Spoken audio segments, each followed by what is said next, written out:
Welcome everybody to Sex Talk with Natasha. We're excited to have you here. We hope that everybody's holiday was fun and relaxing and you were able to get everywhere safely. We're here tonight and we're going to be talking about how to have a sexually healthy new year.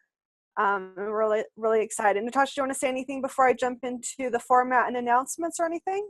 Well, I want to pause a minute because my Facebook Live is trying to reconnect. So everybody hold on a minute. I'm so sorry.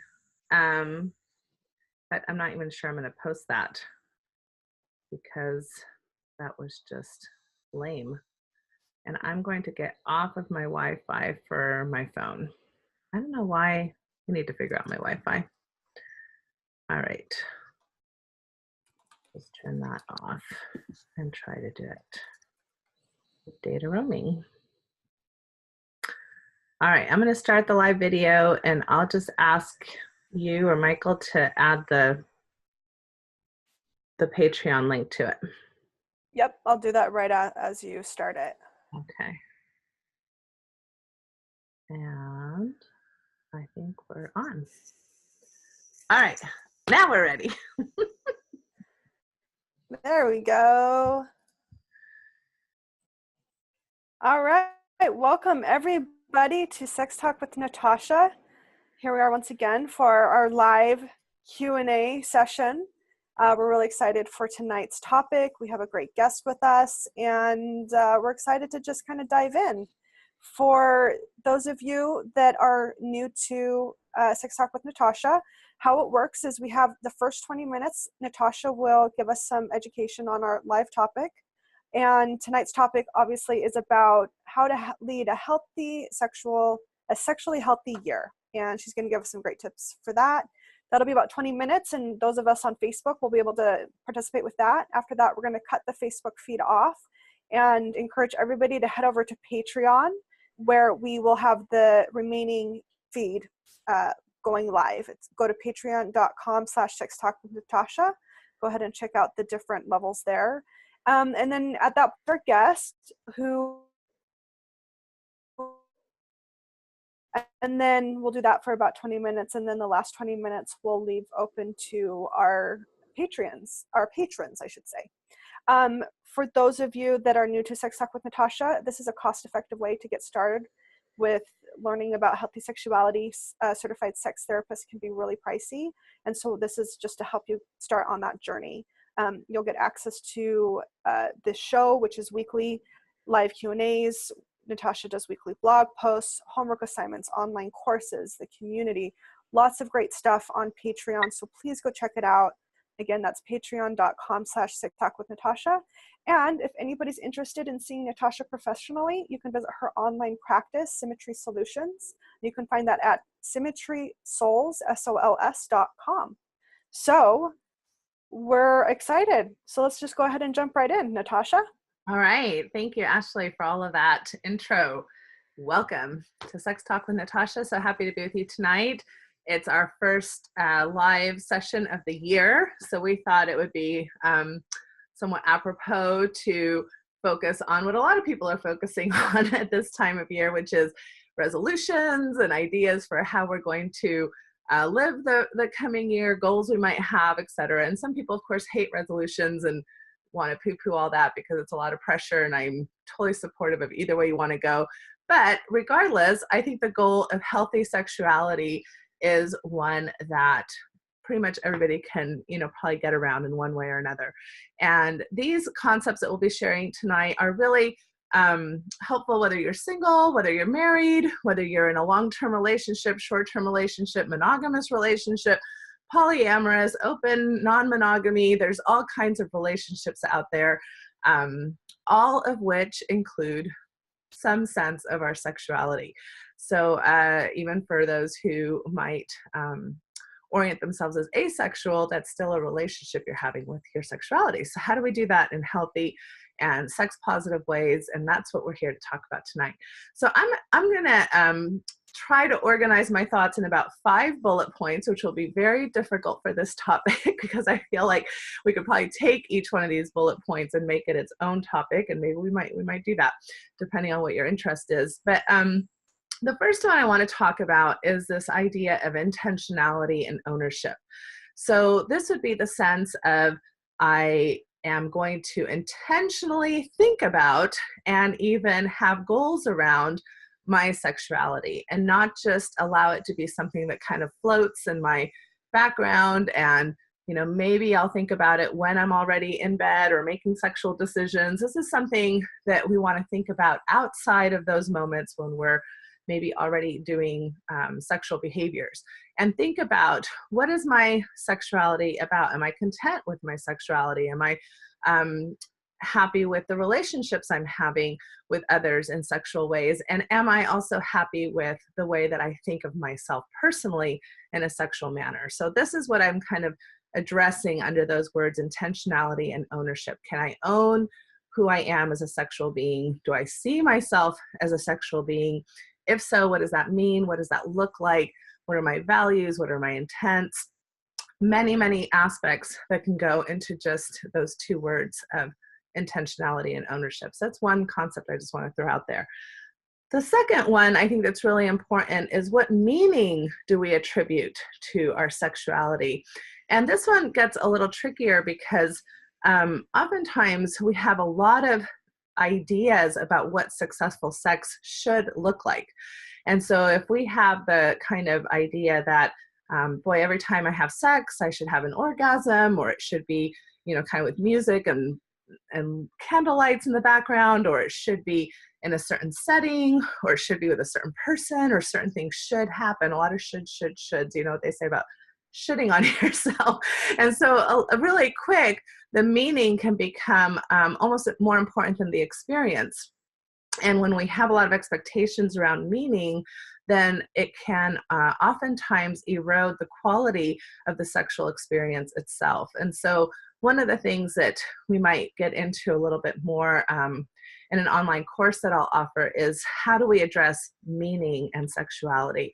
A really quick example of this I'll give is, for example, casual sex versus maybe relational sex. I think the stigma, or at least the myth, is that relational sex would be better or healthier than casual sex. And for some people, that's about their value system, and that's fine to have values like that. At the same time, what I want to just point out is that there's not a lot of research to support that one type is better than the other. It's more the meaning we make of it.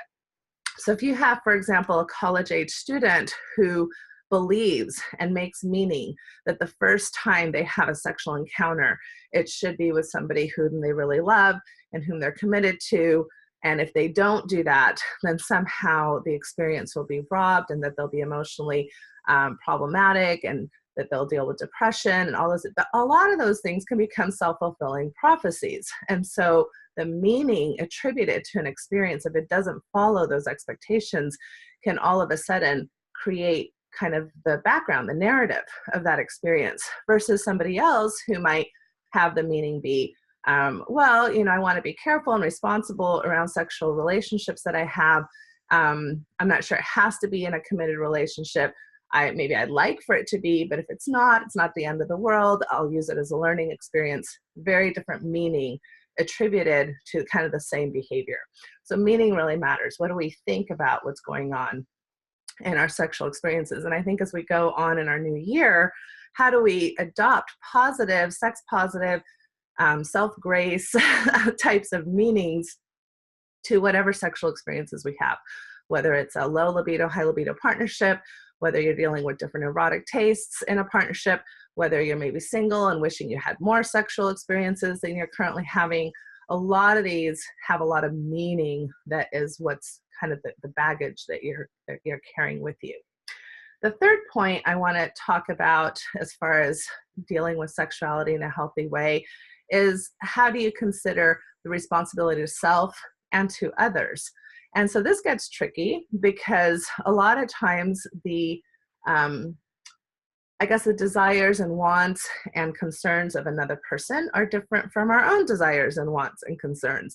So how do we navigate this maybe tension between what you would like, what I would like, and in the context of a relationship, and especially a sexual relationship, then that can become really, I guess, important to be addressing. And so on the one hand, I think it's really important to compromise and to be willing to accept the other person's ideas and thoughts, and at least be able to express their desires and wants. That doesn't necessarily mean they're going to get what they desire and want, but at least if we can express what we desire and want, that would be a great place to start.